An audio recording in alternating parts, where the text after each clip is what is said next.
एक ऐसी तबाही जो पूरी दुनिया को मिटाने वाली थी। और जब इस अमीरजादे को जेल में डाला गया तो उसने सपने में भी नहीं सोचा था कि उसके बाहर आते ही सबसे पहली खबर दुनिया के जल्दी ही खत्म होने के बारे में मिलेगी, जिसके बारे में बस दुनिया के सबसे अमीर लोगों को ही पता है। और इसीलिए वो सब बिना किसी को बताए 900 फीट गहरे एक सीक्रेट बंकर में जाने वाले हैं। लेकिन क्या वो बंकर उन्हें बाहर की भीषण तबाही से बचा पाएगा, या वहां जाकर सारे अमीर लोग अपनी मुसीबतों को और ज्यादा बढ़ा लेंगे? ये कहानी है मैक्स की, जो बचपन से अपने पिता के दोस्त की बेटी एन के साथ बड़ा हुआ था। उनके बड़े होने के साथ साथ उनकी दोस्ती प्यार में बदल गई और बिल्कुल परफेक्टली चलने लगी। लेकिन उसी दौरान जो हुआ उसने मैक्स की पूरी जिंदगी को ही पलट कर रख दिया। एक दिन एन और वो एंजॉय करते हुए बहुत तेज गाड़ी चला रहे थे, जिससे इतना भयानक एक्सीडेंट होता है कि एन की मौत हो जाती है। इससे मैक्स को सजा हो जाती है, और क्योंकि मैक्स एक करोड़पति परिवार का लड़का था, इसलिए जेल के अंदर आते ही वो बाकी कैदियों का मेन टारगेट बन जाता है। शुरुआत में मैक्स को उन लोगों से बचाने के लिए मैक्स की दादी विक्टोरिया बुक्स के अंदर पैसे छुपाकर जेल के गार्ड्स को देती थी, ताकि वो मैक्स को प्रोटेक्ट करें। लेकिन तभी एक दिन उनके सारे पैसे खत्म हो जाते हैं, जिससे जैसे ही मैक्स का प्रोटेक्शन मनी आना बंद होता है, वैसे ही जेल में मौजूद सारे कैदी मैक्स का जीना हराम कर देते हैं। हर रोज उसकी बुरी तरह पिटाई होती थी, और कभी तो हद इतनी पार हो जाती थी कि कुछ कैदी उसे एक चलती हुई लॉन्ड्री मशीन के अंदर पूरे 16 मिनट्स के लिए बंद कर देते थे। इस खौफनाक हादसे ने मैक्स के दिमाग को झंझोड़ कर रख दिया था। उसने समझ लिया कि लाइफ इससे ज्यादा बदतर नहीं हो सकती, तो क्यों ना अब इस नरक में ही जीना सीखा जाए। लेकिन क्या मैक्स का ये बदला हुआ रूप उसे इस नरक से जिंदा बाहर निकाल पाएगा? खैर, अभी मैक्स जेल के अंदर ही दिन रात हार्डकोर ट्रेनिंग करना शुरू कर देता है। वो जेल की फाइट्स में हिस्सा लेता है, जिसे जीतने पर उसे काफी सारे पैसे मिलते हैं, और धीरे धीरे उसे परेशान करने वाले कैदी भी उससे डरना शुरू कर देते हैं। इसके पूरे 3 साल बाद उसके अच्छे बिहेवियर की वजह से मैक्स को जेल से जल्दी रिहा कर दिया जाता है। जिस दौरान जेल के बाहर उसका बाप राफेल उसे रिसीव करने आया था, वो आते ही मैक्स को एक ऐसी खबर देता है जिसे सुनने के बाद तो मैक्स के पैरों तले जमीन खिसक गई थी। राफेल बताता है कि असल में उसने खुद ही बहुत सारे पैसे देके मैक्स को जेल से निकलवाया है, क्योंकि एक बहुत बड़ा वर्ल्ड वॉर शुरू होने वाला था, जिसके बारे में बस रिच और एलाइट लोगों को ही पता है। और उन्होंने करोड़ों रुपए देकर एक स्पेशल अंडरग्राउंड बंकर खरीदा है, जहां जाने से ही वो लोग जिंदा बच पाएंगे। तब शुरुआत में मैक्स ने अपने बाप के साथ जाने से साफ मना कर दिया, लेकिन जब राफेल बताता है कि उनके और एन के परिवार के सब लोग भी वहीं हैं, तो मैक्स वहां जाने के लिए तैयार हो गया। अब क्या एन का परिवार मैक्स को देखकर चुप रहेगा, या वहां कोई पुराना बदला पूरा होगा? खैर, रास्ते में राफेल बताता है कि इस टॉप सीक्रेट बंकर के लिए दुनिया के सबसे अमीर परिवारों को एक सीक्रेट इनविटेशन मिला था, जिसमें मनोरमा नाम की एक औरत ने वीडियो में इस पूरे प्रोजेक्ट की सारी डिटेल्स दी थी, जिसको बनाने में मिलियंस ऑफ यूरोस इन्वेस्ट किए गए थे। अब वैसे जिन लोगों को इस बारे में पता होता है, सड़कें उन लोगों से भरी पड़ी थीं, और वो अपनी जान बचाने के लिए यहाँ वहाँ भाग रहे थे। उन्हें देखकर मैक्स और उसका पिता किसी तरह अपने प्राइवेट हेलीकॉप्टर तक पहुंचते हैं, जिस दौरान इमरजेंसी अनाउंसमेंट होती है कि अब से सारी प्राइवेट फ्लाइट्स पर बैन है, मतलब तबाही शुरू होने वाली थी। लेकिन राफेल पायलट को धमकाकर हेलीकॉप्टर उड़ाने पर मजबूर कर देता है और सीधा एक सुनसान जगह पहुंचता है, जहां एक गहरी झील के 900 फीट नीचे वो बंकर छुपा हुआ था। तब मैक्स और राफेल एक बड़े से एलिवेटर से नीचे जाते हैं, जो जगह पूरी तरह हाई टेक और टाइट सिक्योरिटी से लैस 3 अलग अलग प्लेटफॉर्म्स के साथ बनी थी, और उसमें 45 बिलियनर फैमिलीज के रहने का इंतजाम करा गया था। रिसेप्शन पर आते ही उनसे उनके फोन्स और सारे पर्सनल आइटम्स ले लिए जाते हैं। इवन उन्हें पहनने के लिए भी रेडिएशन से बचने वाले स्पेशल सूट्स और वाइटल साइंस मॉनिटर करने वाले स्मार्ट ब्रेसलेट्स दिए जाते हैं। फिर सारे फॉर्मेलिटीज पूरे होने के बाद जब वो दोनों अंदर जाते हैं, तो तभी वहां एन का पिता आता है, जो फिलहाल गुस्से और नफरत से भरी आंखों से मैक्स को ही घूर रहा था। तब मैक्स का जिस्म भी ठंडा पड़ गया था, लेकिन इससे पहले कि कोई कुछ बोल पाता, रिसेप्शनिस्ट ने उन्हें उनके ब्लॉक की तरफ जाने का इशारा किया, और अभी राफेल ने बिना कोई सीन क्रिएट किए मैक्स का हाथ पकड़कर अंदर ले जाता है। वहां हर तरफ ऑटोमेटिक वेपन से लैस सिक्योरिटी गार्ड्स तैनात थे, जिस दौरान मैक्स को महसूस होता है कि उसका ब्रेसलेट उसकी हार्ट रेट को ट्रैक कर रहा है। पर अभी मैक्स इस बात पर ज्यादा ध्यान न देके अपने अलॉटेड फैमिली एरिया में आ जाता है, जो किसी 5 स्टार लग्जरी स्वीट से कम नहीं था। लेकिन इस चकाचौंध के पीछे एक गहरा सन्नाटा था, जिसके बारे में मैक्स और उसके परिवार को कोई भनक भी नहीं होती। अब क्या ये लग्जरी स्वीट उनकी हिफाजत के लिए था, या ये उनकी जिंदगी का आखिरी पिंजरा बनने वाला था? खैर, तभी अचानक स्पीकर पर एक रोबोटिक आवाज आती है कि surface lockdown initiated, the world war has officially begun. इसका मतलब बाहर अब तक मौत का नंगा नाच शुरू हो चुका था। तब मैक्स स्वीट की मोटी कांच की विंडो से बाहर देखता है, और उसे पानी के बाहर से आती हुई धमाकों की गूंज साफ महसूस होती है। बाहर पूरी दुनिया राख में बदल रही थी और यहाँ 900 फीट नीचे अमीर लोग ऐशो आराम से रह रहे थे। तब रूम का मॉनिटर अपने आप शुरू हो जाता है और मनूरवा बताती है कि यह सब एक नई शुरुआत है और लोगों को अब ऐसे ही जीना सीखना होगा। इस दौरान टीवी पर बड़े बड़े अधिकारी बाकी देशों पर ओपन अटैक करने की बात कर रहे थे। सभी देशों में चीख पुकार मची थी और बाहर एक ऐसी जंग छिड़ चुकी थी जो सिर्फ तभी शांत होगी जब ये धरती खत्म हो जाएगी। अभी स्क्रीन पर एक काउंटडाउन भी शुरू हो जाता है। आगे जब मैक्स अपने बाकी घर वालों से मिलता है तो वहाँ उसे पता चलता है कि उसकी दादी विक्टोरिया काफी बीमार है, जिन्हें अपने साथ अपनी पर्सनल नर्स को भी लाना पड़ा था क्योंकि उनकी कीमोथेरेपी चल रही थी। अब वैसे इस समय टीवी पर न्यूज रिपोर्टर लगातार चल रहे बड़े अटैक्स और देशों के बीच बढ़ती तनाव की खबरें दे रहे थे, जिन्हें देखकर सभी लोग डाइनिंग एरिया की तरफ जाते हैं, जहां मैक्स की नजर सीधे एन के पिता गो पर पड़ती है और मैक्स हिम्मत जुटाकर उस रात जो कुछ भी हुआ था उसके लिए दिल से माफी मांगता है। इस समय गो भी बड़े दिल का दिखावा करते हुए माफी कबूल तो कर लेता है, लेकिन एन की बहन एशिया अभी भी गुस्से से लाल पीली हो रही थी। वो चिल्लाते हुए बताती है कि एन की मौत के ठीक 6 महीने बाद उनकी माँ भी चल बसी थी और उनकी मौत भी एन के जुदा होने की वजह से हुई थी, जिसका मतलब उसका जिम्मेदार भी मैक्स ही है। लेकिन तभी गो उसको शांत करवाते हुए समझाता है कि वो एक हादसा था, जो बताने के बाद वो सबको अपनी नई बीवी मिमी से मिलवाता है और सब डिनर करने लगते हैं।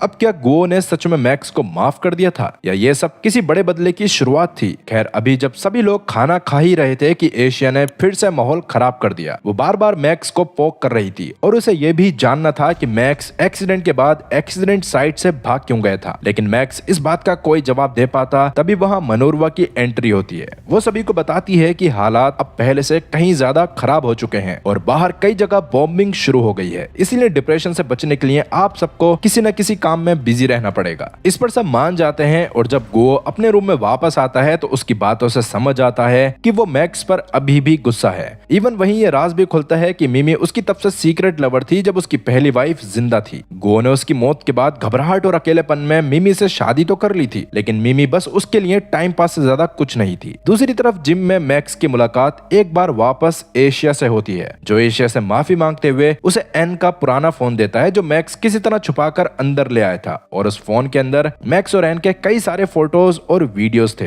अभी एशिया भी उस फोन को लेकर तुरंत अपने रूम की तरफ भाग जाती है ताकि अपनी बहन के आखिरी वीडियोस को देख सके। वहीं दूसरी तरफ बंकर के बार में माहौल गर्म हो रहा था क्योंकि गो ने वहां हद से ज्यादा शराब पी ली थी और बारटेंडर टीरो इसी वजह से उसे और शराब देने से मना कर दे रहा था। तब राफेल माहौल को शांत करने के लिए खुद के नाम पर 2 विस्की ऑर्डर करता है और उन्हें गो को देता है और तभी एक भयानक झटका लगता है जिससे पूरा का पूरा बंकर किसी खिलौने की तरह हिलने लगा। ये सब गो के शराब पीने की वजह से नहीं हो रहा था, बल्कि बाहर फुल फ्लैज वॉर शुरू हो चुका था, जिसकी वजह से लाइट्स तेजी से झपझपाने लगती हैं और कई बल्ब्स धमाके की वजह से फट जाते हैं। इस वक्त हर रूम की विंडो स्क्रीन पर इमरजेंसी का अलर्ट फ्लैश हो रहा था, जिसके अगले ही पल एक बहुत बड़ा पत्थर बार की दीवार को चीरते हुए अंदर आ जाता है, जो देखकर तो सबकी फटके 4 से 64 हो चुकी थी और सब अपनी जान बचाने के लिए इधर उधर भाग रहे थे। इस अफरा तफरी में एशिया सबको छोड़कर अपने पिता को ढूंढने की कोशिश करती है, जिस दौरान बार में पहुंचने पर वो मैक्स को देखती है, जो अपनी जान पर खेलकर गो और राफेल को निकालने में मदद कर रहा था।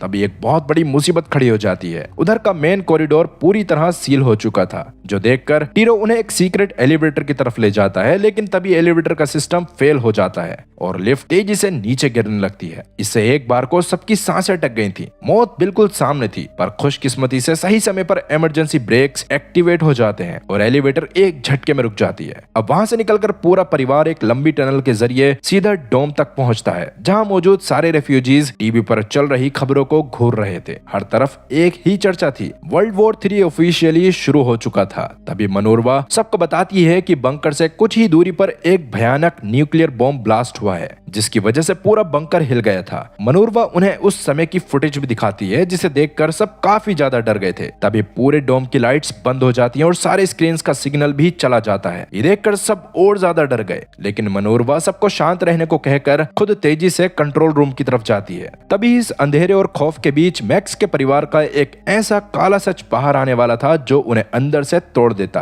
असल में लाइट का इंतजार करते वक्त राफेल सबके सामने एक हैरत अंगेज राज खोलता है। दरअसल उस रात एक्सीडेंट के बाद राफेल ने सबसे पहले मैक्स को एन की लाश से लिपटकर रोते हुए पाया था। उस समय मैक्स वहां से नहीं भागना चाहता था, लेकिन राफेल ने ही उसे अपनी जान बचाने के लिए वहां से भागने को को कहा था ताकि बाद में वो सब नॉर्मल एक्सीडेंट दिखाया जा सके। पर इसके अगले दिन खुद राफेल ने ही गवाही दी थी कि मैक्स की वजह से एन की जान गई है। इस वजह से मैक्स को जेल हुई थी। ये सुनते ही मैक्स की मां फ्रेडा का गुस्सा 8वें आसमान पर पहुंच जाता है। उसे समझ नहीं आ रहा था कि अगर पहले राफेल मैक्स को बचाना चाहता था तो बाद में उसने ही मैक्स के खिलाफ गवाही क्यों दी। इस पर राफेल कोई जवाब नहीं दे पाता। इससे गुस्से में फ्रेडा ये तक कह देती है कि उसने कभी राफेल से प्यार ही नहीं करा, वो तो बस अपने घर के नरक से भागने के लिए उससे शादी कर बैठी थी। इनकी इस बहस के बीच अचानक मनूरवा वापस आके बताती है कि बाहर की दुनिया से कम्युनिकेट करने में उन्हें दिक्कत आ रही है। यही बताते हुए वो लूका और सिंडी को एंटीना ठीक करने के लिए ऊपर भेजती है, जिनके मिशन को लाइव ब्रॉडकास्ट करके नीचे भी दिखाया जा रहा था। अभी वो दोनों हजमत सूट्स पहनकर बाहर जाते हैं, जहां का नजारा इतना खौफनाक था कि उसे देखकर किसी की भी रूह कांप जाए। बाहर भयानक हीट वेव चल रही थी, हर तरफ राख उड़ रही थी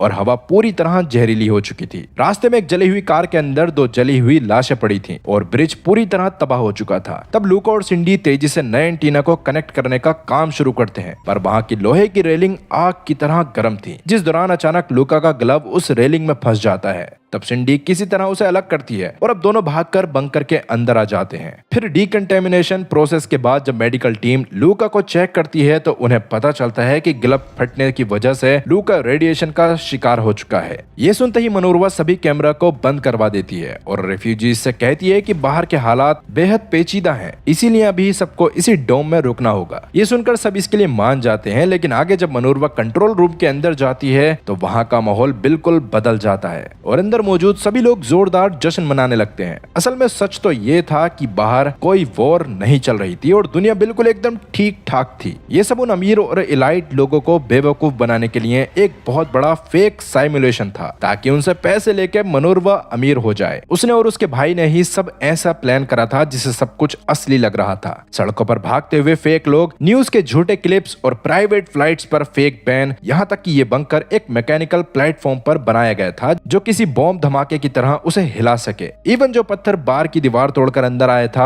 उसे पहले से ही एक दीवार के पीछे छुपा कर रखा गया था। यानी अमीर लोग अब एक ऐसे जाल में फंस चुके थे जहां से निकलना नामुमकिन है और डर के मारे वो खुद वहां से बाहर जाना भी नहीं चाहेंगे। इस पूरे खेल के पीछे एक मशहूर डायरेक्टर का भी दिमाग था, जिसे सबसे बेहतरीन स्पेशल इफेक्ट्स के साथ सारी झूठी फुटेज रिकॉर्ड करने के लिए हायर किया गया था और लूका और सिंडी भी बस एक्टर्स थे।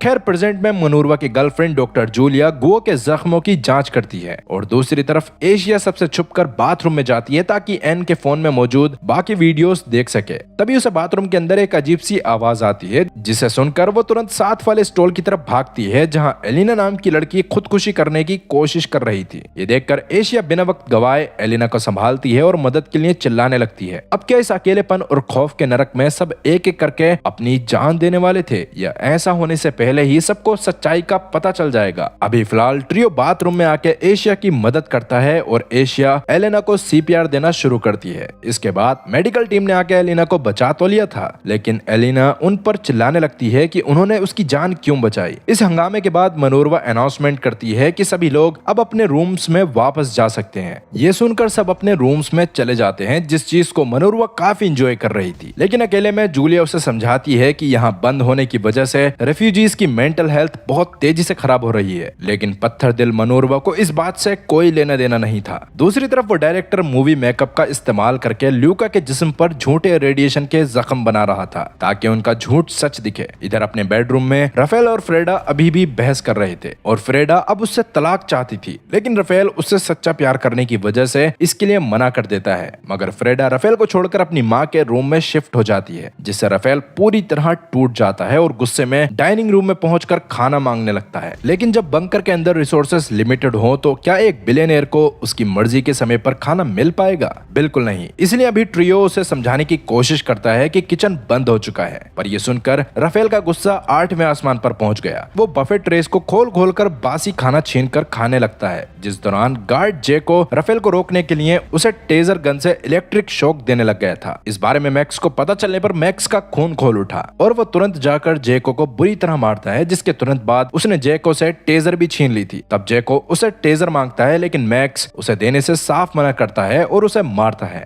तभी वहां और भी कई गार्ड्स वेपन के साथ आ जाते हैं, लेकिन मामला आगे बढ़ने से पहले ही मनोरवा गार्ड से मैक्स और राफेल को जाने देने को कह देती है। अब इसकी अगली सुबह गो और मिमी के बीच भी बहस हो रही थी, क्योंकि उसका साफ कहना था कि उनका रिश्ता तब ज्यादा बेहतर था जब वो सिर्फ एक अफेयर था। लेकिन इसी बहस को करते करते ही वो दोनों इंटीमेट होने लगते हैं। इधर दूसरी तरफ एशिया अपने कमरे में बैठकर एन के फोन में उसके पुराने वीडियोस देख रही थी। तब वीडियोस देखते देखते अचानक उसके सामने मैक्स का एक बेहद प्राइवेट और नोटी वीडियो आ जाता है, जिसे देखकर एशिया थोड़ी अनकंफर्टेबल फील करने लग गई थी। तभी कुछ गार्ड्स अचानक उनके रूम में घुस आते हैं। वो मिमी से उसका ब्लड टाइप पूछते हैं और बिना कुछ बताए उसे अपने साथ लेकर चल देते हैं। एशिया उनसे वजह पूछती है और उन्हें रोकने की कोशिश भी करती है, लेकिन गार्ड्स उसे कोई जवाब ना देके मेडिकल रूम के बाहर ले जाते हैं। तभी वहां मैक्स भी पहुंच जाता है, जो उससे वो फोन वापस मांगता है, लेकिन एशिया झूठ बोल देती है कि उसने सिम कार्ड और फोन को जला दिया, क्योंकि वो यादें उसके लिए बहुत दर्दनाक थी। पर एशिया के दिमाग में ऐसा क्या चल रहा था जो उसे मैक्स से फोन के बारे में झूठ बोलना पड़ रहा था।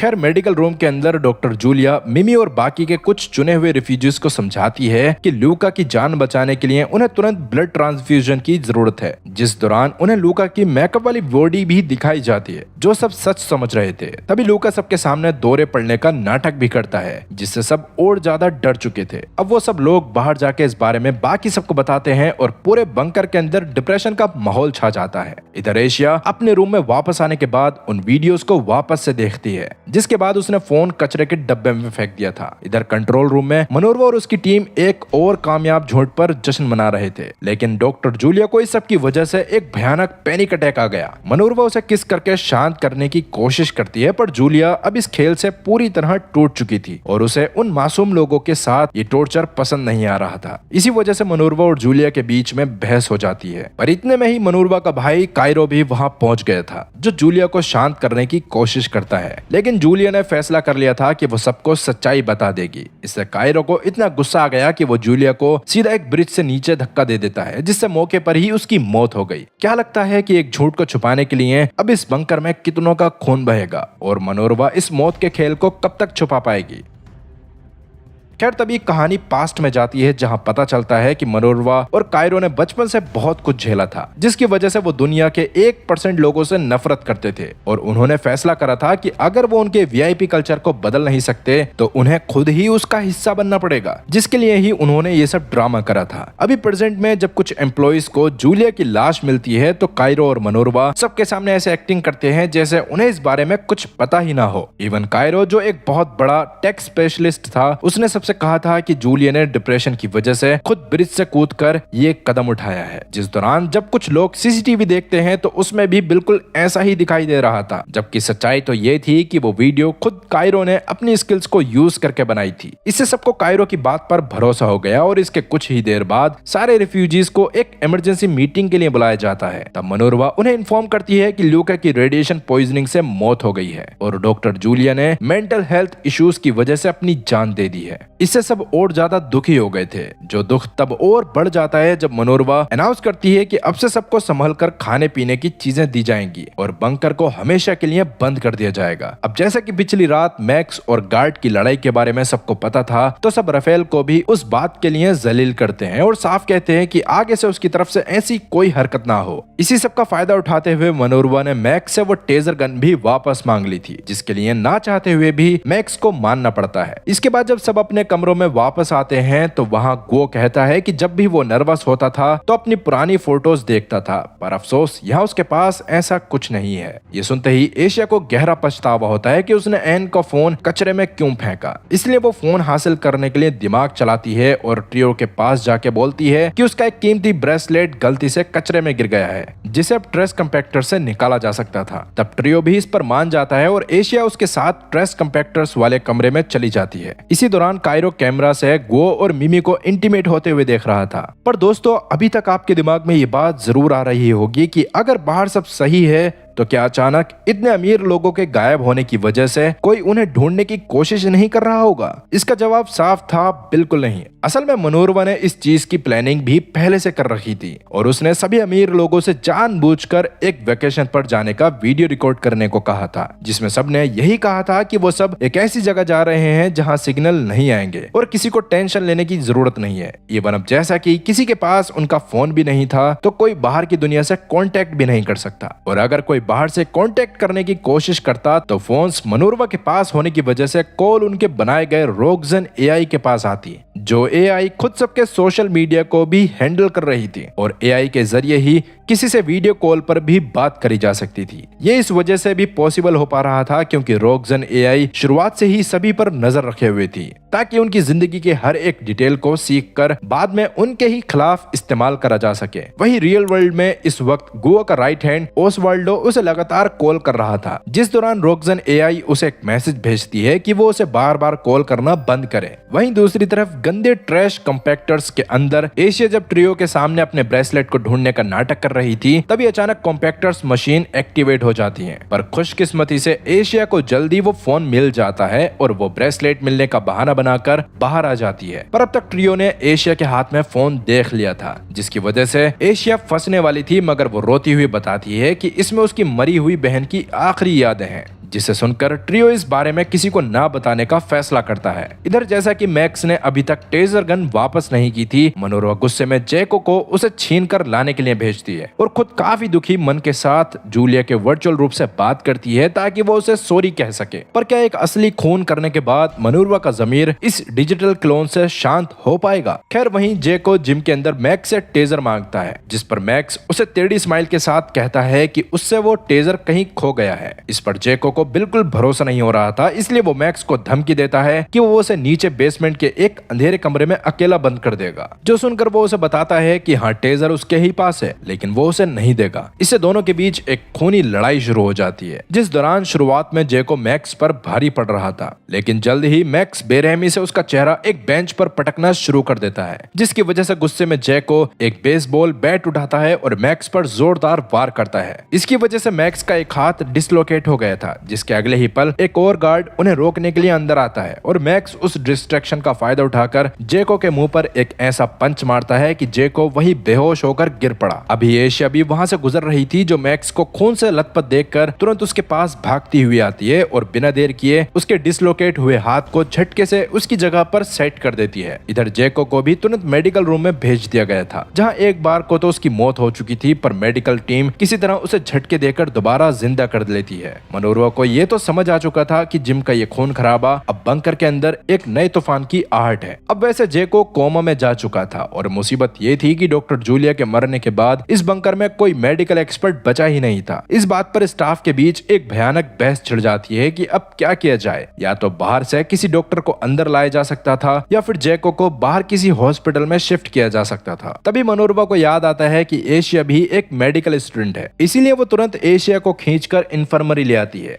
जहां एशिया ने जैको को सही दवाई का एक इंजेक्शन दे दिया था, जिससे फिलहाल वो स्टेबल होकर अपनी आंखें खोल लेता है। इसके बाद मनोरमा मैक्स को एक अलग कमरे में बुलाकर उसे सुनाती है और खुद उसे टेजर गन वापस छीनकर सीधा उसके शरीर पर मार देती है। तब तेज इलेक्ट्रिक शॉक से मैक्स के चीख निकल गई थी और मनोरमा ने साफ कह दिया था कि अगर आगे से उसने अपनी हद पार की तो अंजाम इससे भी बुरा होगा।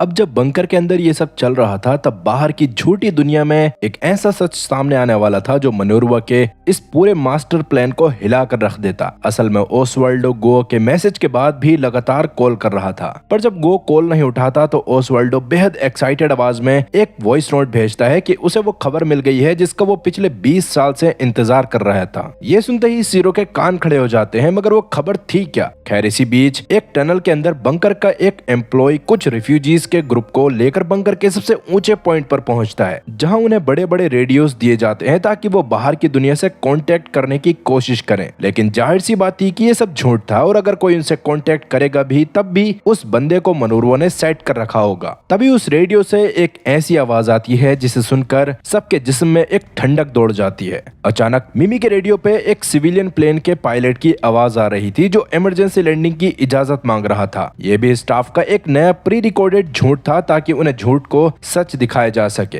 तभी खेल और खौफनाक हो जाता है क्योंकि रिकॉर्डिंग के हिसाब से वो प्लेन सही वक्त पर लैंड नहीं कर पाता और क्रैश हो जाता है। इससे सारे रिफ्यूजीज और ज्यादा डर गए थे और किसी की हिम्मत नहीं हो रही थी कि वो मनोरमा के इस मास्टर प्लान पर सवाल खड़े कर सके। इसी वजह से बंकर के अंदर कई रिफ्यूजीज एक दूसरे का दर्द बांटने के लिए सपोर्ट ग्रुप शुरू करते हैं, जिसमें वो फिल्म डायरेक्टर ही एक नकली थेरेपिस्ट बनकर उनकी बातें सुन रहा था। इधर राफेल ने तो अलग ही नशे कर रखे थे क्योंकि फ्रेड्स की वजह से वो इतना ज्यादा टूट गया था कि उसे बंकर की एआई रोगजन से ही प्यार हो जाता है। इस बारे में वो गो को पूल में बताता है, जिस पर गो उसे सजेस्ट करता है कि उसे फ्रेडा को भूलकर नई गर्लफ्रेंड बनानी चाहिए। इसलिए अब राफेल भी पास मौजूद एक स्टाफ मेंबर इंग्रिड के पास जाता है और उसे अपने साथ ड्रिंक पीने के लिए इनवाइट करता है। दूसरी तरफ एशिया मैक्स के जख्मों पर स्टिचेस लगा रही थी, जिस दौरान उसे बार बार अपनी मरी हुई बहन एन की याद भी आ रही थी, जिससे एशिया इतना ज्यादा अनकंफर्टेबल हो जाती है कि वो टांके पूरे किए बिना ही वहां से बाहर चली गई। तब मैक्स हैरान होकर उसके पीछे भागता है और कॉरिडोर में उसे रोककर चिल्लाते हुए कहता है कि उसे इस बदले हुए बिहेवियर का जवाब चाहिए। तभी एशिया मैक्स के सीने पर हाथ मारकर कहती है कि वो एक ऐसा दरिंदा है जिसने उसकी पूरी जिंदगी तबाह कर दी और वो उससे बेहद नफरत करती है। लेकिन जब वो उससे नफरत के ये शब्द बोल रही थी तब उसके दिमाग के किसी कोने में मैक्स को जोर से किस करने का एक खौफनाक ख्याल चल रहा था, जो काफी अजीब था और ये बात साफ इशारा कर रही थी कि एशिया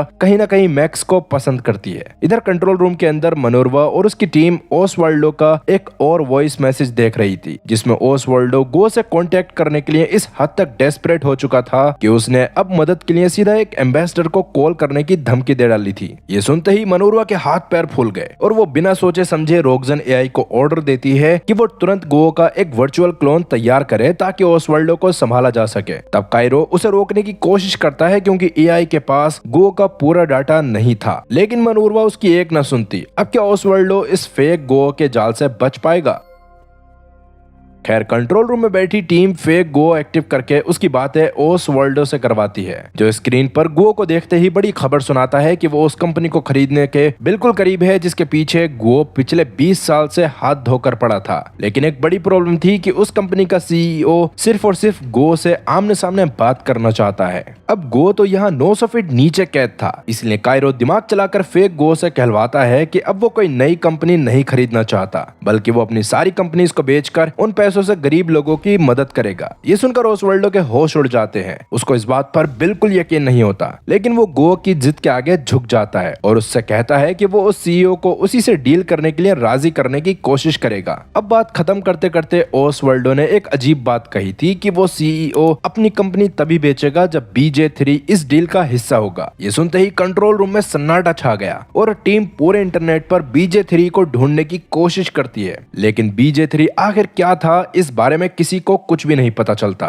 तब कॉल कट होने के बाद कायरो रोगजन एआई की पूरी ताकत से एक शब्द BJ3 का राज ढूंढने में लग जाता है। जिस दौरान मनोरमा अचानक आई इस मुसीबत से पैनिक कर रही थी, तब उसे याद आता है कि बचपन में उसे और कायरो को स्कूल के बच्चे बहुत परेशान और हैरास करते थे और मनोरमा हमेशा एक बड़ी बहन की तरह कायरो को संभालती थी। फिर एक दिन जब वो दोनों घर लौटे तो उन्हें उनकी माँ का छोड़ा हुआ एक नोट मिला, जिसमें उन्होंने उनसे माफी मांगते हुए उन्हें हमेशा के लिए छोड़ दिया था। इसकी वजह से दोनों भाई बहन को एक ऑर्फनेज में अपना जीवन काटना पड़ा और दोनों ने दिन रात पढ़ाई करके स्कॉलरशिप्स जीतकर कॉलेज में डिग्री हासिल करी, जिसके बाद मनोरमा एक कंस्ट्रक्शन कंपनी में काम करने लगी थी, जहां प्रॉफिट्स को देखकर उसे एहसास हुआ कि अमीर लोग सिर्फ और अमीर होते जा रहे हैं, जबकि काम करने वाले एम्प्लॉइज आज भी वैसे ही स्ट्रगल कर रहे हैं। बस वहीं से उसके दिमाग में इस बंकर का खौफनाक आइडिया आया था और वो यूरोप के सबसे अमीर लोगों को गायब करके उनका सारा पैसा ऐंठने का प्लान बनाने लगी। प्लान ये था कि रोगजन एआई उन अमीरों की परफेक्ट डिजिटल कॉपी बनाएगी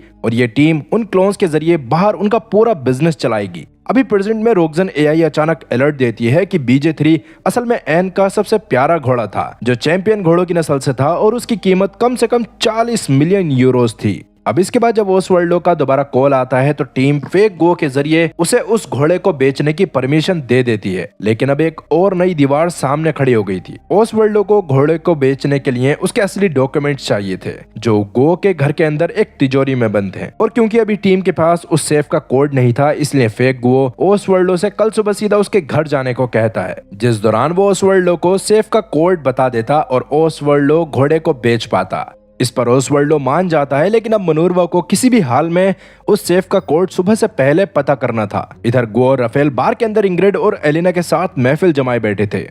तभी मनूरवा अपने कंट्रोल रूम से इंग्रिड पर एक मैसेज देती है कि अब उसे ही गो के सेफ का कोड पता करना है। इसका मतलब इंग्रिड भी सबके बारे में जानती है, और जाने भी क्यों ना, वो भी स्टाफ मेंबर है। दूसरी तरफ जिम के अंदर मैक्स की नजर जमीन पर पड़ती है, जहां लड़ाई के दौरान जैको का एयर पीस गिर गया था। तब मैक्स उसे उठाकर अपने कान में लगाता है, जिससे उसे सीधा अपने बाप राफेल की आवाज सुनाई देती है। इससे वो समझ चुका था कि इस बंकर में उन सभी की जासूसी की जा रही है, लेकिन मैक्स कुछ कर पाता है कि तभी कंट्रोल रूम में बैठी टीम वहां सिंडी को भेजकर ईयरपीस वापस मंगवा लेती है और मैक्स का इलाज करवाने उसे जबरदस्ती इन्फर्मरी ले जाती है। उस वक्त एशिया भी इन्फर्मरी में जैको का चेकअप कर रही थी, जो होश में आते ही एशिया के साथ लगातार फ्लर्ट करने की कोशिश करता है, जिस दौरान मैक्स अंदर आके एशिया को पूरी तरह इग्नोर कर देता है, जिससे एशिया रोते हुए वहां से निकल गई। उसके जाने के बाद मैक्स गुस्से और फ्रस्ट्रेशन में वहां रखा डिसइंफेक्टिंग अल्कोहल ही पीने लगता है और सिंडी से पूछता है कि इस बंकर के माइक्रोफोन्स कहां छुपाए गए हैं।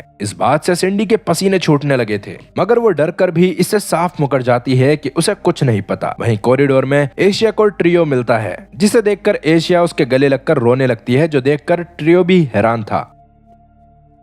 दूसरी तरफ मनूरवा को यह देखकर बड़ा मजा आ रहा था, क्योंकि सच तो यह था कि ट्रियो एशिया का कोई सच्चा दोस्त नहीं, बल्कि उसे भी एशिया पर नजर रखने के लिए ही डिप्लॉय किया गया था। इसी बीच दादी विक्टोरिया और फ्रीडा की मुलाकात मिमी से होती है, जिसकी तबीयत थोड़ी खराब लग रही थी। मिमी उनसे गो के बारे में पूछ रही थी, जो काफी देर से गायब था, और वहीं इंग्रिड गो के ग्लास में लगातार शराब भरे जा रही थी, जिस दौरान वो उसे अपने जाल में फंसाने के लिए अपनी माँ के मौत की एक झूठी और इमोशनल कहानी सुनाती है और उसके साथ ओपन फ्लर्ट करने लगती है। तब राफेल और एलेना भी आपस में बातें करने लग गए थे, जो अपने अपने टूटे हुए रिश्तों के दर्द को बांटते हुए एक दूसरे के करीब आ जाते हैं। उसी वक्त मैक्स बार के अंदर घुस जाता है, जो ईयर पीस पर अपने बाप का ऑडियो सुनने के बाद उनकी सेफ्टी को लेकर बेहद परेशान था। अब जैसा कि मैक्स इंग्रिड के पूरे प्लान को खराब कर रहा था, इसीलिए मनोरवा दोबारा सिंडी को इशारा करती है कि मैक्स को वहां से बाहर निकाले, लेकिन तभी मैक्स को देखकर गो नशे में अपने गुस्से को कंट्रोल नहीं कर पाता और खुद ही वहां से उठकर चल देता है।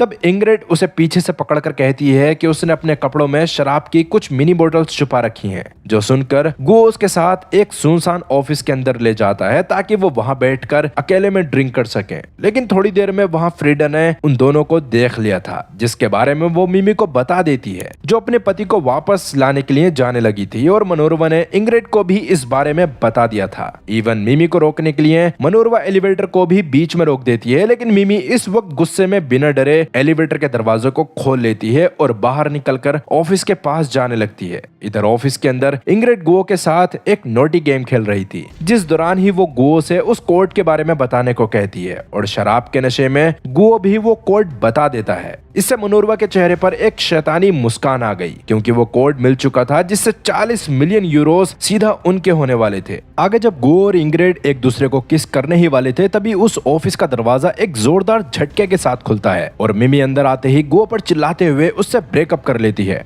आगे अपने अपार्टमेंट में वापस आने पर गो देखता है कि एशिया अभी भी एन के फोन में उसके वीडियोस देख रही थी। तब वो गुस्से में एशिया से फोन छीन लेता है और सीधा मैक्स को ढूंढने निकल पड़ता है। मैक्स को देखते ही गो उस पर ताबड़तोड़ मुक्के मारना शुरू कर देता है और जानने की कोशिश करता है कि उसने ये फोटोज एशिया को दिखाकर हालात को और बदतर क्यों बना रहा है। अब जब गो मैक्स को बेरहमी से पीट रहा था, तभी फ्रीडा पीछे से आकर एक गुलदस्ता गो के सर पर मार देती है। इससे गो होश में आके शांत हो गया था, जिसके बाद फ्रेडा मैक्स को वहां से जाने के लिए कहती है और मैक्स के वहां से जाते ही फ्रेडा गो पर चिल्लाने लगती है, जिसके बाद गो से माफी मांगता है और दोनों एक दूसरे को गले लगने लगते हैं। जिसके अगले ही पल दोनों ने अचानक एक दूसरे को बेहद वाइल्ड तरीके से किस भी कर लिया था। खैर यहाँ एक होश उड़ा देने वाला राज खुलता है। फ्रेडा और गो का पिछले 20 साल से सीक्रेट अफेयर चल रहा था। अब जबकि फ्रेडा का डिवोर्स होने वाला था और गो भी अकेला था, तो फ्रेडा उसके साथ एक ऑफिशियल कपल बनना चाहती थी। दूसरी तरफ जिम में एशिया मैक्स के पास जाके उससे माफी मांगती है कि उसकी वजह से गो ने मैक्स पर हमला किया, जिस पर मैक्स एशिया पर चिल्ला उठता है और कहता है कि तुम्हारा पूरा परिवार एक नरक है, जिसे जिंदगी में आगे बढ़ना ही नहीं आता,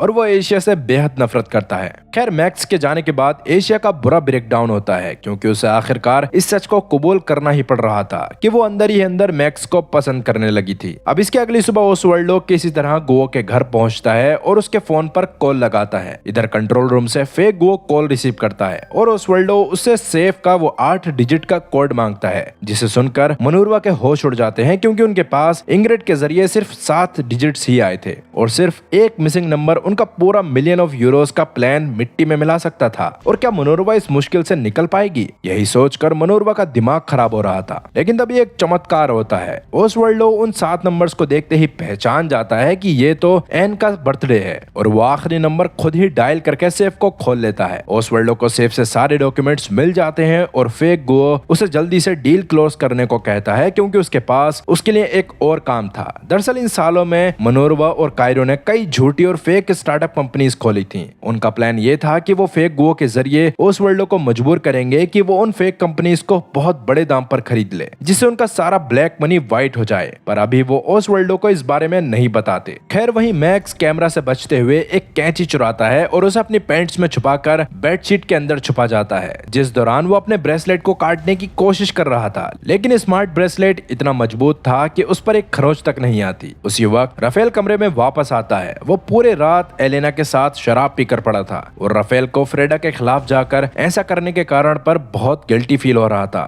लेकिन मैक्स उसे कहता है कि उसे फ्रेडा को हमेशा के लिए भूल जाना चाहिए और एलेना के साथ इस नए रिश्ते को खुले दिल से अपना लेना चाहिए क्योंकि इस नरक में अब उनका कोई नहीं बचा था। इसके बाद मैक्स सीधा मनोरमा के पास जाता है और उसकी आंखों में देखते हुए कहता है कि उसे पूरा यकीन है कि उनके माइक्रोफोन्स उनके ब्रेसलेट्स के अंदर ही छुपाए गए हैं। मनोरमा इस बात को कंफर्म तो नहीं करती बल्कि हंसते हुए समझाती है कि इतने एक्सट्रीम सिक्योरिटी मेजर्स इसलिए जरूरी हैं क्योंकि जल्दी या देर से इस बंकर में रहने वाले सारे अमीर परिवार एक दूसरे के खून के प्यासे हो जाएंगे। तभी मैक्स चालाकी से अपने पैर से एक केबल को खींच देता है जिससे डेस्क पर रखा एक लैपटॉप नीचे गिर गया। तब मनोरमा घबराकर उस लैपटॉप को उठाने के लिए नीचे झुकती है और मैक्स उसी डिस्ट्रैक्शन का फायदा उठाकर डेस्क पर रखा एक सीक्रेट मैप चुराकर तेजी से अपने कपड़ों में छुपा लेता है। उधर स्पा के अंदर फ्रेडा और गो अपने रिश्ते के बारे में चर्चा कर रहे थे, जो तब शुरू हुआ था जब वो दोनों स्कूल में पढ़ते थे। फ्रेडा को लगता था कि वो गो की बाकी लवर्स की तरह नहीं है और वो उनके बीच एक प्रॉपर रिश्ता चाहती है। बातें करते करते दोनों सारी हदें पार कर देते हैं और फिर से करीब होने लगते हैं। बाद में जब गो वहां से चला गया तो इंग्रिड फ्रेडा को मसाज देने के लिए अंदर आई। फ्रेडा उसे देखते ही बार वाले हादसे का जिक्र करती है और एक जहरीली मुस्कान के साथ इंग्रिड को वार्न करती है कि वो आगे से गो से दूर रहे क्योंकि अब गो पर सिर्फ उसका हक था। इसी बीच मिमी बीमार हालत में पूरे बंकर में भटक रही थी। वो किसी तरह एलिवेटर लेकर डोम तक पहुंचती है और वहीं बेहोश होकर गिर पड़ती है। कुछ ही देर बाद जब उसे होश आया तो उसका जिस्म आग की तरह जल रहा था, इसलिए वो तड़पते हुए अपने कुछ कपड़े उतार देती है और सीधा एक कांच के दरवाजे के पास पहुंचती है। वो सीधा कंट्रोल रूम में घुस आई थी, जहां कंट्रोल रूम की टीम तुरंत उसे रेस्क्यू करके इन्फर्मरी पहुंचाती है और एशिया को उसकी देखभाल के लिए बुलाया जाता है। लेकिन एशिया डर कर कहती है कि वो अभी सिर्फ एक स्टूडेंट है और उसके पास इतनी ट्रेनिंग नहीं है कि वो बड़ी बीमारी का इलाज कर सके। तभी मनोरमा कहती है कि तुम्हें कुछ करने की जरूरत नहीं है, रोक्सन एआई सब संभाल लेगी, बस मिमी के सिम्टम्स और वाइटल साइंस को सिस्टम में फीड करना था। तब एशिया भी ऐसा ही करती है और रोक्सन एआई मिमी के सारे डेटा और ब्लड सैंपल को स्टडी करके बताती है कि मिमी की किडनीज फेल हो चुकी हैं और उसे जिंदा रहने के लिए तुरंत एक डायलिसिस मशीन की जरूरत है। लेकिन एक बहुत बड़ी प्रॉब्लम थी, इस पूरे हाईटेक बंकर के अंदर एक भी डायलिसिस मशीन नहीं थी। तब रोक्सन एआई कुछ अल्टरनेटिव्स बताती है, जैसे एक स्पेशल डाइट और कुछ हैवी मेडिसिन। हालांकि उनसे मिमी के बचने के चांसेस बेहद कम थे। तब मिमी दर्द से तड़पते हुए एशिया से कहती है कि वो गो को उससे मिलने ना दे क्योंकि उस मर्द का स्ट्रेस उसे मिटा रहा था। खैर इसके कुछ देर बाद जब गो वहां पहुंचता है तो एशिया नियम का बहाना देके उसे अंदर जाने से साफ मना कर देती है। साथ ही ये भी बताती है कि अगर ये अल्टरनेटिव ट्रीटमेंट काम नहीं किया तो मिमी अगले 72 घंटों के अंदर मर जाएगी। ये सुनकर गो सीधा बार में जाकर शराब पीने लगा। वहां उसे मैक्स मिलता है जिससे वो अपने पुराने भेदभाव के लिए माफी मांगता है और बताता है कि मिमी मौत की कगार पर है। तब मैक्स जो अंदर से एक अच्छा इंसान था वो गो को प्रॉमिस करता है कि वो कोई ना कोई रास्ता जरूर निकालेगा और तुरंत एशिया को लेने के लिए भागता है। वो एशिया का हाथ पकड़ता है और उसे जबरदस्ती खींचकर बाथरूम के अंदर ले जाता है, जिससे वहां खड़ा जैको कैमरास पर साफ देख लेता है। वहां जैसे ही दोनों बाथरूम के एक स्टॉल के अंदर बंद होते हैं, मैक्स तुरंत अपनी पॉकेट से कुछ व्हाइट कार्ड्स निकालता है और उन पर लिखकर एशिया को इशारा करता है कि वो जैसा बोल रहा है वैसा ही नाटक करे क्योंकि इस वक्त उनकी जासूसी की जा रही है। इस दौरान बाहर जैको हेडफोन्स लगाए बड़े ध्यान से उनकी बातें सुन रहा था, जिस दौरान मैक्स मुंह से एशिया के साथ उनके आपस के रिश्ते और प्यार नफरत की झूठी बहस कर रहा था, जबकि उन कार्ड्स के जरिए वो एशिया को बंकर से भागने और मिमी को बचाने का प्लान दिखा रहा था। अभी जेको को लग रहा था कि दोनों आपस में लड़ रहे हैं, पर असल में मैक्स इस बंकर की दीवार तोड़ने की तैयारी कर चुका था। उसने जो सीक्रेट मैप चुराया था उसमें उसे पास ही एक हॉस्पिटल का पता चला था, जहां जाके मिमी की जान बचाई जा सकती है। खैर, उसी के बारे में बताते हुए वो मनोरमा से रिक्वेस्ट करता है कि वो एक टीम बाहर भेजकर वहां से डायलिसिस मशीन मंगवा ले, लेकिन पत्थर दिल मनोरमा ने किसी को भी बाहर भेजने से साफ मना कर दिया था। इसलिए मैक्स फैसला करता है कि वो खुद इस बंकर की कैद तोड़कर बाहर जाएगा। तब एशिया ये देखकर डर जाती है और मना करने के लिए मुंह खोलती है, पर मैक्स तुरंत कार्ड दिखाकर उसे याद दिलाता है कि बाहर जेको उन्हें सुन रहा है, इसीलिए नाटक चालू रखो। तब एशिया अपनी घबराहट को छुपाने के लिए मुंह से चिल्लाते हुए मैक्स के सामने अपने दिल की सारी बातें उगलना शुरू कर देती है और रोते हुए अपने असली प्यार का इकरार करने लगती है कि वो बचपन से मैक्स को पसंद करती है, बस कभी उसे मैक्स के साथ रहने का मौका नहीं मिला। इस पर मैक्स भी सुन रह जाता है, पर अभी वो अगला कार्ड दिखाता है जिसमें लिखा था कि इस डेंजरस मिशन के लिए उसे एशिया की मदद चाहिए थी, जिस पर एशिया भी मान गई थी। तब मैक्स चालाकी से अपने ही हाथ पर जोर से किस करता है ताकि हेडफोन्स पर ऐसी आवाज आए जैसे दोनों एक दूसरे को वाइल्ड तरीके से किस कर रहे हो। उसी दौरान एशिया समझ जाती है कि मैक्स इस बंकर का पूरा सिक्योरिटी सिस्टम शट डाउन करना चाहता है और ऐसा करने के लिए उन्हें सबसे पहले रोगजन एआई को इस बंकर से डिस्कनेक्ट करना होगा, क्योंकि वो मशीन हर वक्त हर जगह देख सकती थी। प्लान के मुताबिक अब से वो दोनों सबके सामने एक झूठे रिलेशनशिप का नाटक करेंगे ताकि उन्हें रात के वक्त एक दूसरे के रूम्स में देर तक रुकने का बहाना मिल सके और गार्ड्स उन पर शक न करें। अब क्या एक नकली किस और झूठे प्यार का ये नाटक उन्हें इस हाईटेक जहन्नुम से आजादी दिला पाएगा? खैर, अभी बाहर आके वो कैमरास के सामने एक दूसरे के साथ बेहद स्वीट और रोमांटिक मोमेंट शेयर करते हैं, जिस दौरान जेको जलन के मारे आग बबूला हो रहा था। फिर कुछ देर बाद एशिया जब इन्फर्मरी में मिमी को चेक करने जाती है तो वहाँ पहले से ही दादी विक्टोरिया मौजूद थी। विक्टोरिया मिमी के हालात देखकर कहती है कि वो मिमी को अपने लग्जरियस अपार्टमेंट में शिफ्ट कर सकती हैं, जहां उनकी पर्सनल नर्स उसकी देखभाल करेगी। मिमी को यह आइडिया बहुत पसंद आता है और वो सब मिलकर उसे विक्टोरिया के रूम में ले जाते हैं, जिसके बाद नर्स के बाहर जाने पर विक्टोरिया मिमी के साथ अपनी सिगरेट शेयर करती है और कैंसर ट्रीटमेंट का एक मेडिसिन पैच भी मिमी के जिस्म पर लगा देती है। इससे दोनों अमीर औरतें हद से ज्यादा नशा कर चुकी थीं। इस वक्त नशा इतना हो गया था कि दोनों बीमार औरतें एक दूसरे के बेहद करीब आ जाती हैं। वहीं अब तक मनोरमा ने ओसवाल्डो के दिमाग में स्टार्टअप कंपनीज को खरीदने की बात डाल दी थी, जिसे सुनकर ओसवाल्डो फिर से फेक गुओ से बात करता है और काफी परेशान आवाज में कहता है कि गुओ जिन अजीब और नई स्टार्टअप कंपनीज को खरीदने के लिए कह रहा है उनमें बहुत बड़ा रिस्क है, इसलिए उन्हें थोड़ा स्लो हो जाना चाहिए। लेकिन फेक गुओ अपनी बातों के जाल में ओसवाल्डो को इस तरह फंसाता है कि ओसवाल्डो बिना सोचे समझे उन सारी फेक कंपनीज को लगातार खरीदने के लिए राजी हो गया। इधर मैक्स अपने रूम में राफेल से साफ शब्दों में कहता है कि आज रात एशिया यहाँ आने वाली है, इसलिए जब वो आए तो वो कोई सवाल ना पूछे। तब राफेल अपने बेटे के इस भरोसे को देखकर अंदर से पिघल जाता है। उसे लगता है कि अब वक्त आ गया है एक ऐसी सच्चाई बताने का जो उनके रिश्ते को हमेशा के लिए बदल देगी। इसलिए राफेल मैक्स के सामने रोता हुआ एक होश उड़ा देने वाला इकरार करता है। मैक्स, मैंने कोर्ट में तुम्हारे खिलाफ गवाही इसलिए नहीं दी थी कि तुम जिम्मेदारी सीखो, बल्कि इसलिए दी थी क्योंकि गुओ ने मुझे धमकी दी कि अगर तुम जेल नहीं गए तो वो तुम्हें जान से मार देगा। मैक्स ये सुनकर आग बबूला हो जाता है, पर राफेल मैक्स को समझाता है कि उस हादसे के बाद भी वो गुओ का दोस्त सिर्फ इसलिए बना रहा क्योंकि एक बाप ने अपनी बच्ची को खोया था और वो उस टूटे हुए बाप के गुस्से को गलत नहीं ठहरा सकता था। ये सुनकर मैक्स की आंखों से आंसू निकल आते हैं। उसे आखिरकार एहसास होता है कि उसके बाप ने उसकी जान बचाने के लिए खुद को कितना बड़ा दुख दिया था, जबकि वो खुद भी उसे काफी मिस कर रहा था। इसलिए मैक्स अपने बाप को गले लगाकर दिल से माफ कर देता है।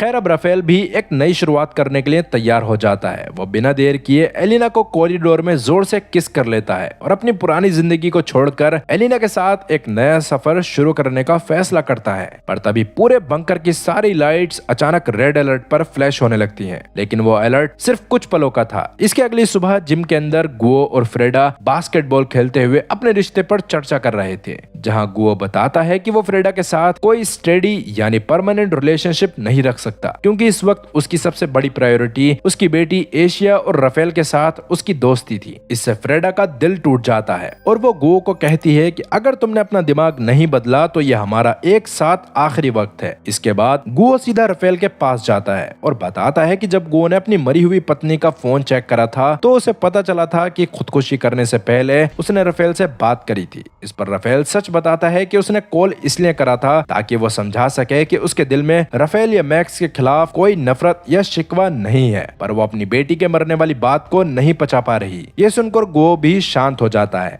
वहीं दूसरी तरफ मैक्स के बेडरूम में मैक्स का खेल शुरू हो चुका था। मैक्स और एशिया सबसे पहले एक जैकेट से रोक्सेनियाई के कैमरा को कवर कर देते हैं और सर्जिकल टेप से अपने अपने ब्रेसलेट्स पे स्पीकर्स को जोर से बांध देते हैं। उन स्पीकर्स पर उन्होंने तेज म्यूजिक चला दिया था ताकि उनकी आवाज माइक्रोफोन्स तक ना पहुंचे और वो अकेले में असली बातें कर सकें। दोनों इस बंकर से भागने के लिए एक साथ काम करने पर राजी थे। जिस मौके का फायदा उठाकर एशिया मैक्स से माफी मांगती है कि उसने पिछले कुछ दिनों में मैक्स के साथ कितना घटिया बिहेव किया था। इस पर मैक्स उसे चुप करवाता है और धीरे से बताता है कि उसे एक हिडन इमरजेंसी एग्जिट का साइन मिला है जो ऊपर छत में बनी एक सीक्रेट सीढ़ी है जहां तक पहुंचने के लिए उन्हें कोई रास्ता ढूंढना होगा। तब एशिया दिमाग चलाती है और कहती है कि उसे केमिकल बॉम्ब बनाना आता है जिससे गार्ड्स का ध्यान भटकाने के लिए वो एक जोरदार धमाका करेगी। लेकिन उससे पहले उन्हें रोक्सेनियाई को इस ब्लॉक से काटना होगा और इसके लिए उन्हें एक दीवार को ड्रिल करके उसके अंदर के केबल्स को काटना पड़ेगा। तब मैक्स इस पर मानकर आगे की जांच करने के लिए बाहर निकल जाता है और एशिया से कहता है कि वो उसके रूम में ही सेफ रहे।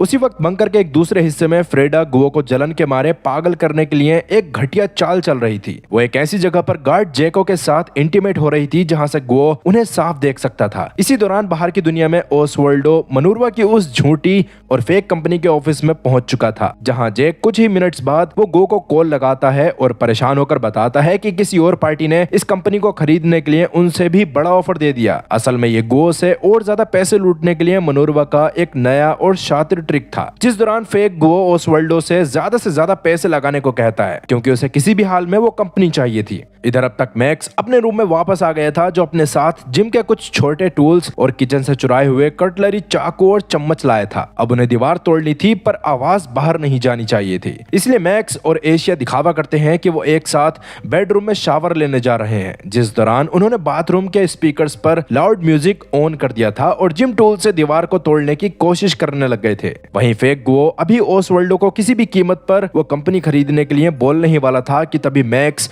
दीवार के अंदर से बड़े बड़े केबल्स को काट देता है जिससे पूरे सिक्योरिटी सिस्टम शट डाउन हो गया और कॉल भी अचानक बंद हो जाती है। तभी ओसवाल्डो को अपने फोन की स्क्रीन पर रोकजन शब्द शो होता है जो देखकर वो तुरंत गुओ को दोबारा कॉल करने की कोशिश करता है लेकिन कॉल सीधा वॉइस मेल पर चली जाती है। तब तंग आकर ओसवाल्डो स्टार्टअप कंपनी से निकलने का फैसला करता है और वही बंकर के अंदर अफरा तफरी मच जाती है। मनूरवा और कायरो तेजी से रोक्सेनियाई को रीसेट करने के लिए कोशिश करते हैं जबकि एशिया स्टॉपवॉच लेकर ट्रैक कर रही थी कि उन्हें सिस्टम रीस्टार्ट करने में कितना वक्त लगता है। वहीं मैक्स ने जल्दी से दीवार के उस सीक्रेट गड्ढे को वापस कवर कर दिया ताकि कोई उन्हें पकड़ न सके। खैर वहीं जब ओसवाल्डो कार में बैठकर निकलने ही वाला था तभी एआई रीसेट हो जाता है और फेक गुओ उसे कॉल करके शहर में एक और रात रुकने के लिए राजी कर लेता है। तब ओसवाल्डो पास के एक होटल में जाता है जहां उसका रिजर्वेशन फेक गुओ ने पहले से करवाया था। इसका मतलब यह था कि मनूरवा ने उस रूम में पहले से खुफिया कैमरास लगा रखे थे, जिसके बाद वो रात भर ओसवाल्डो को झूठे टेक्स्ट भेजते रहते हैं ताकि वो सो ना सके और सुबह पेपर्स को ज्यादा पढ़े बिना ही कंपनी खरीद ले। इसके अलावा उन्होंने ओसवाल्डो की एक रेस्टोरेंट में बुकिंग भी करवा दी थी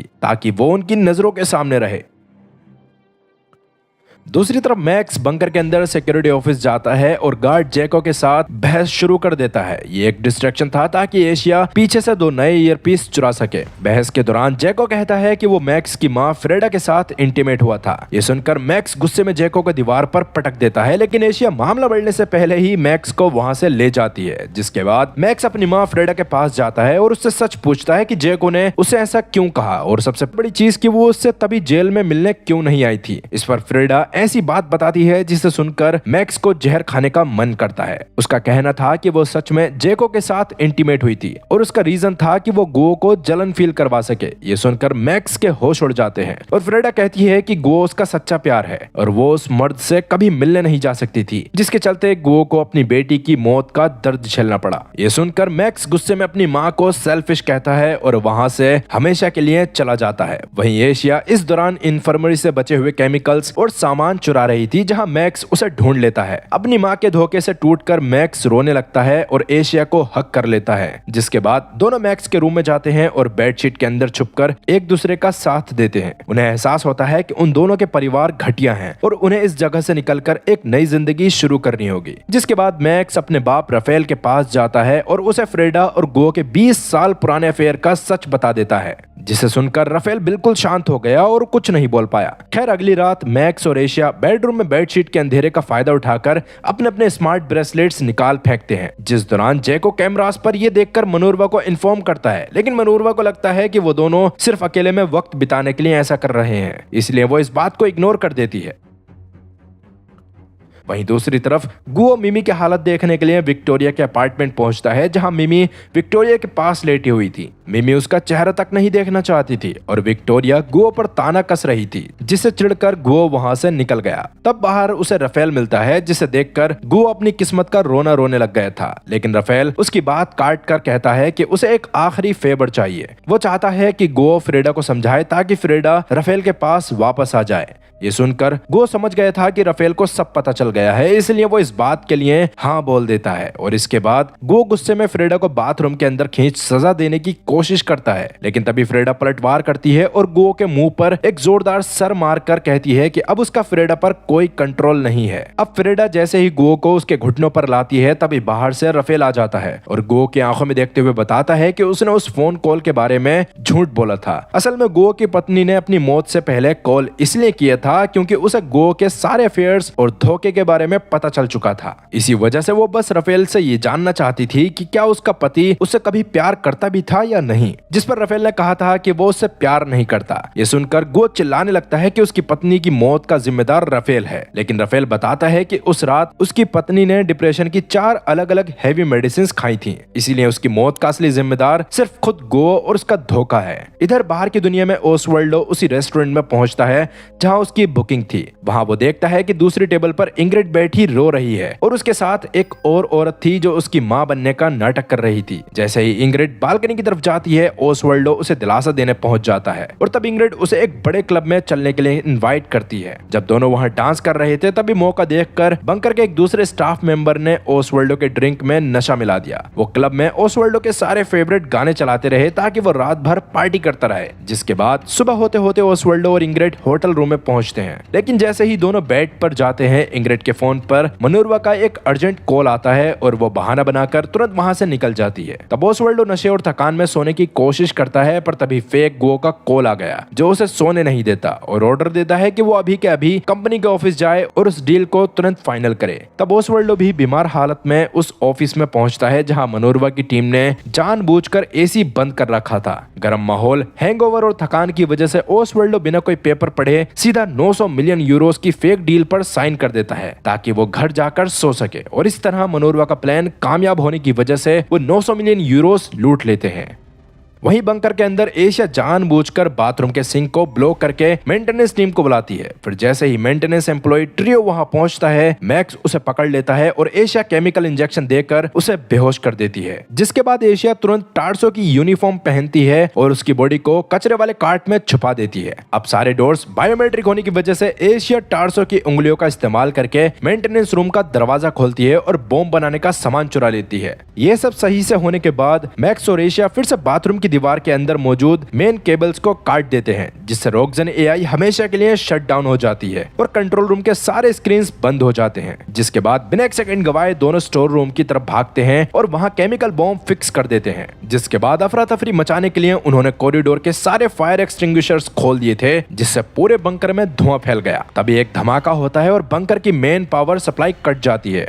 इससे हर तरफ अंधेरा छा गया और लोग भागने लगे। इसी अफरा तफरी का फायदा उठाकर मैक्स सीक्रेट सीलिंग के पास पहुंचता है और इमरजेंसी एग्जिट की लोहे की सीढ़ियों को नीचे खींच लेता है। अब बाहर निकलने से पहले एशिया मैक्स को रेडिएशन से बचने वाली कुछ हैवी मेडिसिन देती है और दोनों एक एक करके नए ईयर पीस अपने कान में लगाकर एक दूसरे को गुड बाय कहते हैं। असल में एशिया अभी वहीं रहना चाहती थी जब तक ये कंफर्म न हो जाए कि बाहर सब सही है। इसी समय मैक्स तेजी से सीढ़ियों से ऊपर जाता है और एशिया उन सीढ़ियों को वापस ऊपर लॉक कर देती है ताकि सब कुछ नॉर्मल दिखे। वो दौड़कर वापस कमरे में जाती है और कटे हुए केबल्स को दोबारा जोड़ देती है। देती है, जिससे रोगजन एआई वापस एक्टिव हो गया। लेकिन तभी गार्ड जैको गुस्से में अंदर घुस गया, जिसके हाथों में ट्रियो की कैप लगती है और उसे बेड पर एशिया और ट्रियो एक साथ दिखते हैं, जो एशिया ने मामले को भटकाने के लिए किया था। तब जैको गुस्से में अपनी गन निकालता है और एशिया के सर पर तान कर उसे जबरदस्ती अपने साथ चलने के लिए मजबूर करता है। वहीं बाहर की दुनिया में ओसवाल्डो एयरपोर्ट पर प्लेन में बोर्ड कर रहा था, तभी उसकी नजर एक बिलबोर्ड पर पड़ती है,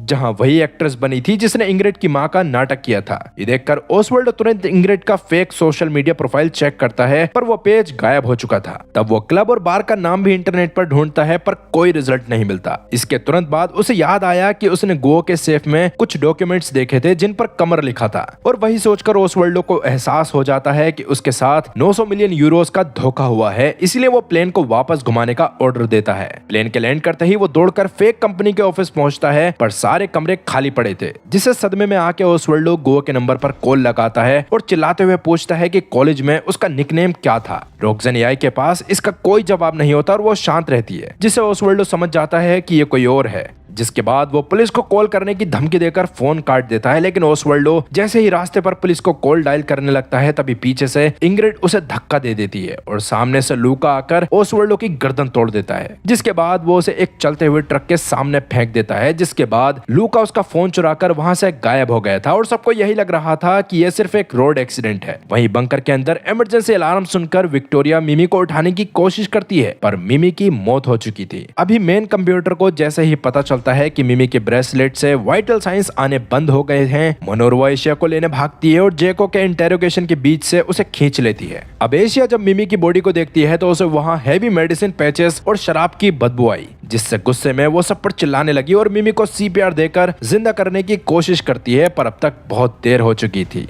वहीं दूसरी तरफ मैक्स बंकर के मेन रिसेप्शन पर पहुंचता है। वो रिसेप्शनिस्ट को डराकर एक केमिकल इंजेक्शन देता है और उसके बायोमेट्रिक हाथ का इस्तेमाल करके रास्ते के सारे ऑटोमेटिक डोर्स खोलता चला जाता है। इस दौरान मनोरमा उसे कैमरास पर देख लेती है और जैको को ऑर्डर देती है कि मैक्स को जिंदा या मुर्दा पकड़ो, पर मैक्स अब तक एक हजमत सूट पहनकर दरवाजे पर पहुंच चुका था। तभी उसके ईयरपीस पर एशिया रोती हुई कहती है कि मिमी मर चुकी है, इसलिए अब उसे बाहर हॉस्पिटल जाने की कोई जरूरत नहीं है। इस पर मैक्स कहता है कि वो अब हॉस्पिटल के लिए नहीं बल्कि अपनी जिंदगी का फैसला अपने हाथों में लेने के लिए बाहर जा रहा है। तब एशिया उसे रोकने के लिए अपने प्यार का इकरार करती है, पर मैक्स कहता है कि अगर वो जिंदा बचा तो उसे इस नरक से निकालने जरूर आएगा। ठीक उसी वक्त आखिरी बायोमेट्रिक डोर खुलता है और मैक्स एलिवेटर के अंदर घुस जाता है, मगर तभी पीछे से जैको वहां पहुंचकर मैक्स पर ऑटोमेटिक गन से फायरिंग शुरू कर देता है, जिस दौरान गोलियां एलिवेटर के कांच को तोड़ देती हैं, लेकिन एलिवेटर रुकता नहीं और तेजी से ऊपर की तरफ बढ़ने लगा। और फाइनली मैक्स इस अंडरग्राउंड बंकर को छोड़कर बाहर की दुनिया में कदम रख ही देता है। अब क्या वो बाकी सबको बचा पाएगा या मनोरमा उसे भी मरवा देगी? सोचो क्या होगा जब गो को उसके 900 मिलियन यूरोस के बारे में पता चलेगा। और सबसे बड़ा सवाल, जब सब बिलियनियर्स मनोरमा का सच जानेंगे कि उसने उनके पैसे लूटने के लिए उन्हें वहां कैद रखा, तो वो उसका क्या हश्र करेंगे? माफ करना, इसका जवाब आपको इस सीरीज के अगले सीजन में मिलेगा, जो अब तक रिलीज नहीं हुआ है, और जब भी वो रिलीज होगा मैं उसको चैनल पर लेकर जरूर आऊंगा। खैर, तब तक के लिए गुड बाय।